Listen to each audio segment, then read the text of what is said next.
ti, que habitas nos céus, elevo os meus olhos. Como os olhos dos servos estão fitos nas mãos dos seus senhores, e os olhos da serva na mão de sua senhora, assim os nossos olhos estão fitos no Senhor, nosso Deus, até que se compadeça de nós. Tem misericórdia de nós, Senhor, tem misericórdia. Salmo de número 123, versículos 1 e 2. Com essa leitura desses versículos, iniciamos o nosso culto. A nossa saudação aos irmãos e irmãs da Primeira Igreja Presbiteriana aqui de Caraguatatuba, a nossa saudação e acolhida a todos aqueles que nos assistem, a todos aqueles que irão assistir o vídeo deste culto, o nosso convite para que adoremos o santo nome do Senhor, nosso Deus, que é digno de todo louvor, que estejamos unidos, mesmo distantes em cada lar, adorando e bendizendo aquele que tem misericórdia de nós, aquele a quem podemos depositar a nossa confiança, porque ele tem misericórdia de nós, aquele a quem devemos depositar a nossa fé, a nossa adoração. E nesse momento inicial de adoração, nós teremos um cântico pela família do presbítero Rogério.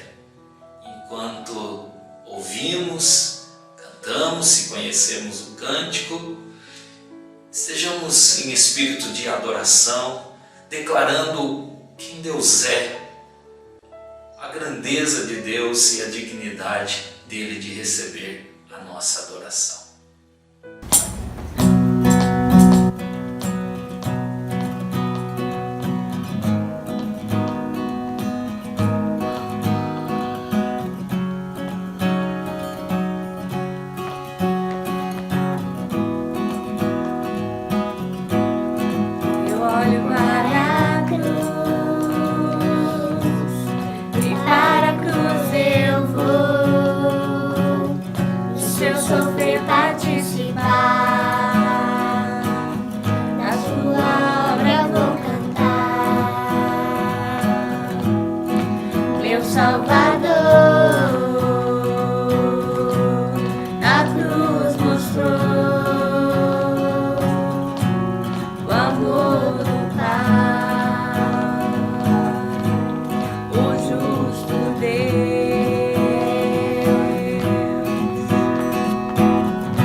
Sem palavras me aproximo,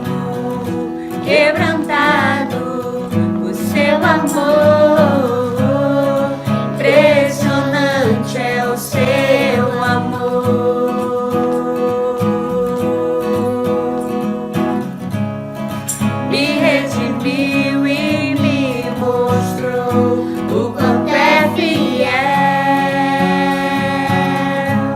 Impressionante é o seu amor.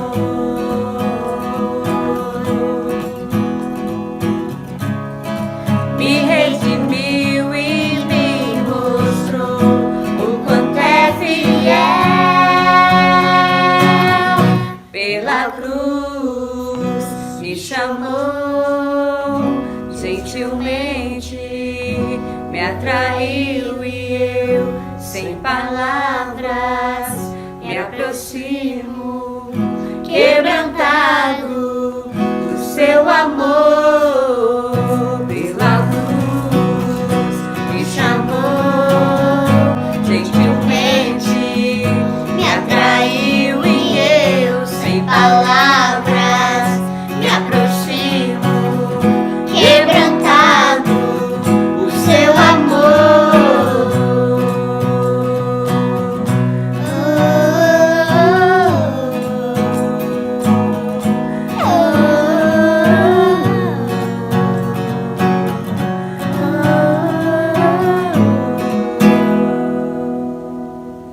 Louvado seja Deus, digno de receber toda adoração, todo o louvor. Depois de adorarmos a Deus e reconhecermos a dignidade, a grandeza de Deus, nós vamos passar para um momento de contrição. Não fosse o Senhor que esteve ao nosso lado, Israel que o diga, não fosse o Senhor. Salmo 124, versículos 1 e 2, apresenta a fragilidade de Israel, fragilidade estendida a toda a nação, fragilidade estendida a todo ser humano, fragilidade contraposta à grandeza de Deus, que é onipotente. A limitação humana contraposta com o poder e a grandeza de Deus. A pecaminosidade humana contraposta à santidade de Deus. Nós vamos entoar o hino de número 11, Santíssima Trindade, declarando a santidade de Deus.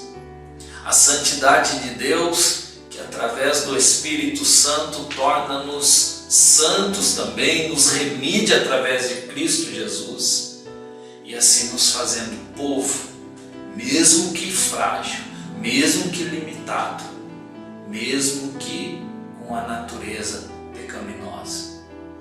Povo santo, redimido por Cristo Jesus. Cantemos a santidade de Deus.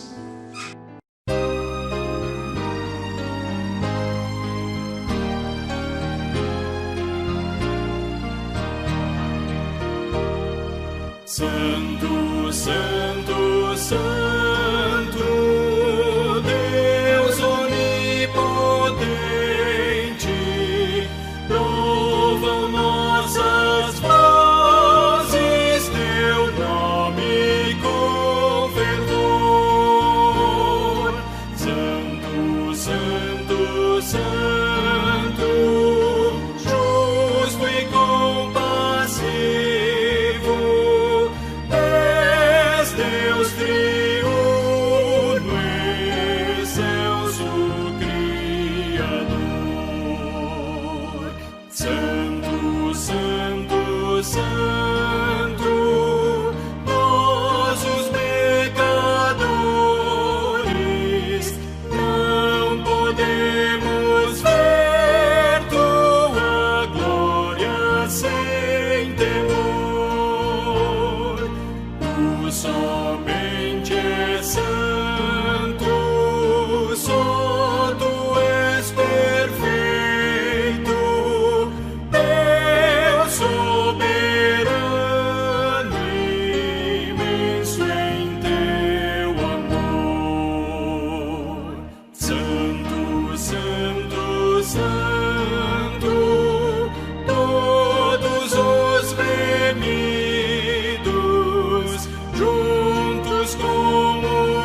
Santo, Santo, Santo, Deus onipotente,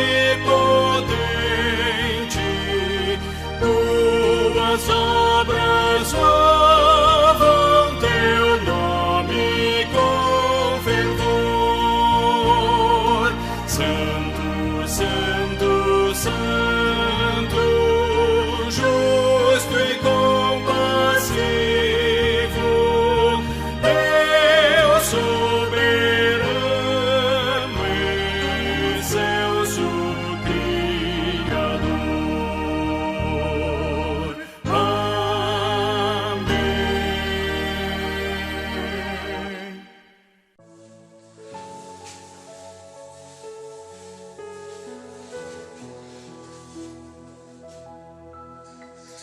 Então a nossa boca se encheu de riso e a nossa língua de júbilo. Então entre as nações se dizia: grandes coisas o Senhor tem feito por eles.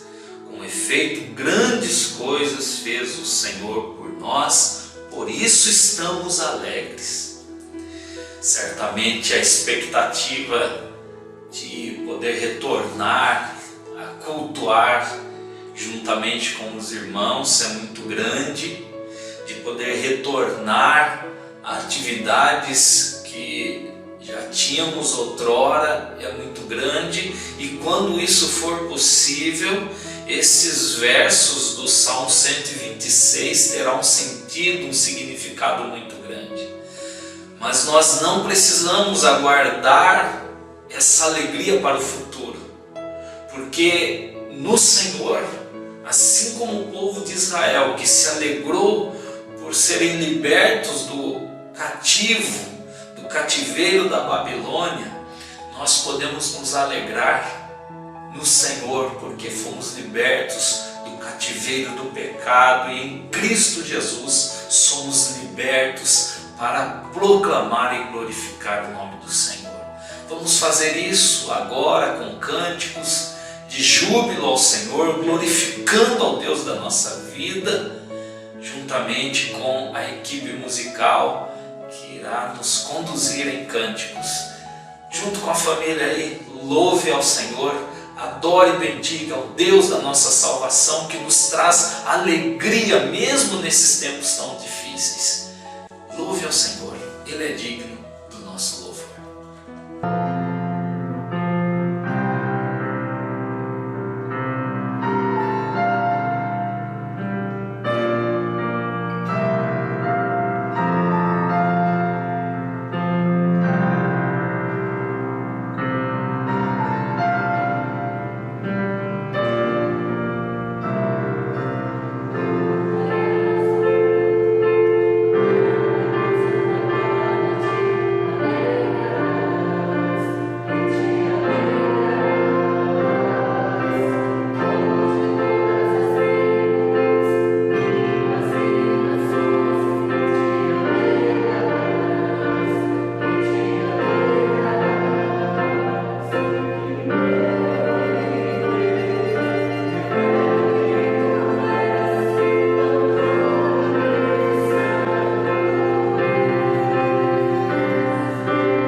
momento de edificação, depois de louvores a Deus com a equipe musical. Vamos então para a mensagem. Evangelho de Marcos, capítulo 3, versículos 31 a 35. A família de Jesus. Nisto chegaram sua mãe e seus irmãos, e tendo ficado do lado de fora, mandaram chamá-lo. Muita gente estava sentada ao redor dele e lhe disseram: Olha, tua mãe, teus irmãos e irmãs estão lá fora à tua procura. Então ele lhes respondeu, dizendo: Quem é minha mãe e meus irmãos? E, correndo olhar pelos que estavam assentados ao redor, disse: Eis minha mãe e meus irmãos. Portanto, qualquer que fizer a vontade de Deus, esse é meu irmão, irmã e mãe. Amém. Louvado seja Deus pela santa palavra dele. Nesse último domingo do mês de maio, mês que celebramos a família de forma especial, observamos o tema família aí de forma mais específica. Vamos olhar agora a família de Jesus em uma fase adulta, e nós temos aqui um relato tanto quanto complexo, um tanto quanto estranho, mas vamos observar os ensinos que nós temos aqui. Olhando primeiro para o contexto que isso acontece. E é logo no início do Evangelho de Marcos, que, diferentemente dos demais evangelhos, não narram detalhes da vida de Jesus no início. Logo depois de narrar o batismo, já narra a tentação, já narra a convocação de alguns discípulos e já começa a apresentar o ministério de Jesus, curando muitos enfermos. Nós temos o relato no capítulo 1 já da cura de um leproso, e Jesus toca nesse leproso. E é importante esse dado, porque já começa a chamar a atenção dos escribas e dos fariseus. Em seguida, nós temos no capítulo 2, antes de curar um paralítico, Jesus declara que perdoados lhe são os pecados. E aí então já começam os fariseus a se indignarem e declarar que é blasfêmia. Quem pode perdoar pecados senão somente Deus? E para encerrar essa série de ações de Jesus que provocam os fariseus, os escribas, no capítulo 2, versos de 13 a 28, Jesus vocaciona um publicano, come com pecadores e ainda não guarda jejum e nem o sábado. Isso leva os publicanos e os fariseus a começarem a tramar contra a vida de Jesus. Então diz-nos o texto que eles, versículo 6 do capítulo 3, retirando os fariseus, conspiraram com os herodianos com que forma poderiam tirar-lhe a vida. Jesus realiza várias curas, e quando realiza essas curas, Jesus provoca os fariseus que detinham o poder e que manipulavam o povo de Israel. Eles estavam para servir o povo e ampará-los no que se refere à espiritualidade, à religiosidade do povo. Mas na verdade se desviaram do caminho e assumiram o poder e manipulavam o povo, e dominavam e oprimiam o povo e faziam conchavos com o Império Romano. E é nesse contexto que Jesus então já tinha provocado a ira dos fariseus, e Jesus continuava provocando quando Jesus, dentro da sinagoga, Jesus cura um homem na mão ressequida, e então muitos começam a proclamar a blasfêmia.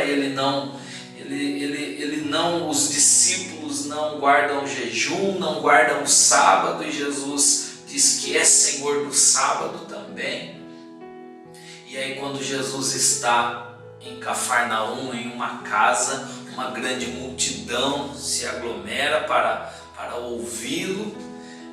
Os milagres que Jesus realiza, se por um lado era provocação dos fariseus e escribas, por outro lado era um grande chamariz para a multidão que também queria ser curada, que queria ver os milagres. E aí então nós chegamos no texto que nós lemos, quando Jesus está em uma casa em Cafarnaum, provavelmente a casa de Simão Pedro, e ali a multidão está presente, e os irmãos, a mãe de Jesus e os irmãos vão para aquela casa e de fora o chamam. E quando avisam a Jesus que a mãe e os irmãos estavam lá fora chamando ele, Jesus dá uma resposta um tanto quanto estranha aos ouvidos dos desatentos. Porque como pode Jesus rejeitar a sua mãe, rejeitar os seus irmãos? Um mês de família, nós falamos para que o amor cresça, que o acolhimento cresça, não a rejeição. Na verdade, Jesus aqui não faz a rejeição de sua família de natureza humana. Jesus aqui faz um grande destaque, um grande desligamento da família terrena e aponta para uma família espiritual. Uma ampliação acontece aqui. A mãe e os irmãos de Jesus chegaram ali com um intuito. Quando nós olhamos Jesus falando da forma como que falou, quem são meus irmãos, minha mãe, parece que Jesus está rejeitando. Mas na verdade, o intuito dos irmãos e da mãe de Jesus aqui é apresentado no versículo 21, que os parentes de Jesus, ouvindo tudo o que estava acontecendo, as provocações que Jesus estava realizando com seus milagres às autoridades judaicas, então eles vão com o intuito de prender Jesus, de buscá-lo e retirá-lo daquela confusão. Não dá para deixar claro, a Bíblia não deixa claro se eles tinham essa preocupação nobre com Jesus. Dá para acreditar que sim, é uma preocupação de família natural, onde se tem um integrante da família provocando uma confusão, e aí a família se preocupa e tenta lá até resolver. Seria até natural e nobre da parte da mãe e dos irmãos de Jesus.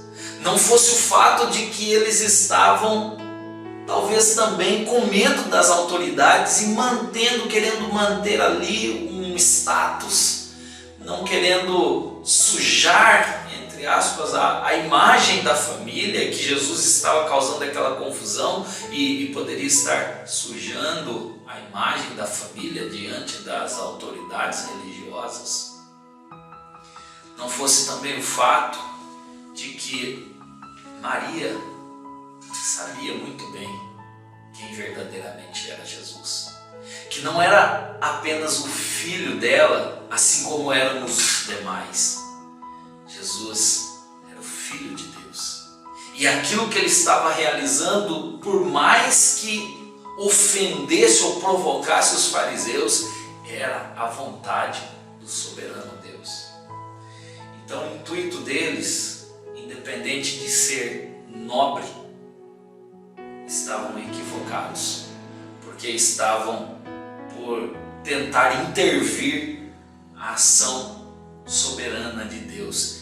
E longe de nós, longe da nossa família, longe do nosso lar, intervir ou tentar ou se posicionar contra a vontade de Deus. E justamente uma palavra de um dos integrantes do Sinédrio, registrado lá em Atos, onde ele diz que deixe esses homens, que se eles não forem da parte de Deus, eles irão sumir, mas se eles forem da parte de Deus, não nos encontremos nós brigando contra Deus ou se opondo à vontade de Deus, que era o que infelizmente estava fazendo Maria e os irmãos de Jesus, achando que Jesus estava ali provocando uma confusão. Eles estavam tentando prender Jesus, levá-lo, tirá-lo dali, quando na verdade Jesus estava cumprindo a vontade do Pai. Longe de nós nos encontrarmos se opondo à vontade de Deus. Aqui Jesus apresenta que a sua família espiritual é justamente vinculada por aqueles que fazem a vontade de Deus. Não é pelo vínculo biológico, pela descendência de Abraão, como depois ele vai dizer na conversa com a mulher samaritana, que das pedras Deus pode suscitar descendentes de Abraão. Mas sim, o vínculo é por aqueles que temem a Deus e que buscam fazer a vontade de Deus.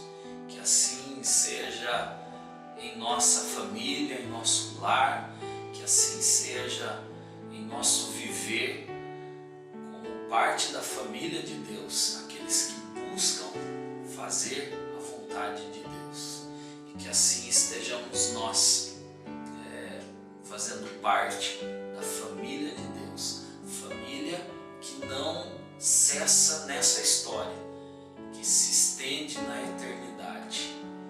Dessa forma nós então devemos agradecer a Deus por essa esperança maravilhosa, que a história cessa aqui, mas a eternidade continua.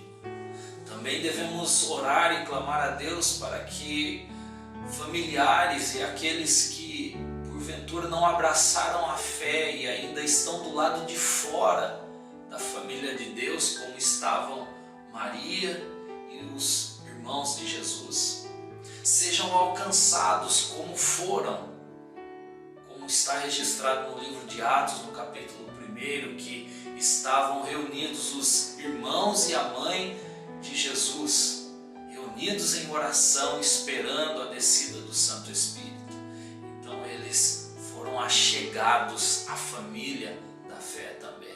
Estavam fora, mas foram achegados. E que assim Deus também faça achegar muitas pessoas, os familiares e tantas e quantas pessoas, por graça e por misericórdia, Deus chamar a fé, a cumprir a vontade dEle. Que Deus assim nos abençoe, hoje e sempre.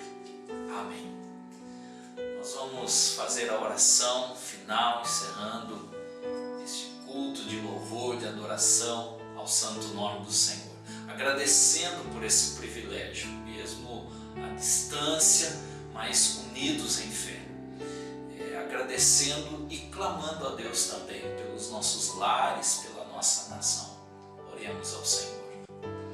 Santo e soberano Deus, nosso eterno Pai Celestial, louvamos e bendizemos o Teu santo nome, reconhecendo a Tua grandeza e o Teu poder acima de todas as coisas. Ó Pai, nós queremos Te agradecer pelo privilégio de podermos prestar a Ti este culto e clamamos que Tu aceites como aroma suave a Ti todas as partes. Nós Te agradecemos pelo privilégio de poder prestar a Ti este culto. Que o Senhor, com graça e com misericórdia, estenda as Tuas mãos sobre cada lar, sobre cada família, sobre familiares, aqueles que ainda não se achegaram à Tua família, que o Senhor, com a Tua graça e com a Tua misericórdia, alcance, e que em vez de se opor à Tua vontade, possamos todos buscar cumprir a Tua vontade. Ó Deus, e que assim aumente a família espiritual, a família que vai para a eternidade. Nós Te clamamos, Senhor, que Tu tenhas misericórdia. Tenhas misericórdia também da nossa nação, tenhas misericórdia de toda a terra, que ora vive essa crise terrível e cremos que o Senhor tem poder sobre ela. Que o Senhor, ó Deus, com a Tua graça e com a Tua misericórdia, reverta esse quadro e cumpra o Teu querer. Ó Deus, nós também Te clamamos pelos governantes, pelas ações políticas, por tudo, Senhor, que a Tua graça permeie, que o Teu poder seja revelado e o Teu amor seja proclamado. Nós Te agradecemos em fé, nós perseveramos em fé e Te louvamos porque o Senhor está presente em nosso lar, em nosso viver. Nós Te pedimos assim e já em fé Te agradecemos, no precioso nome do Senhor e Salvador Jesus Cristo. Amém.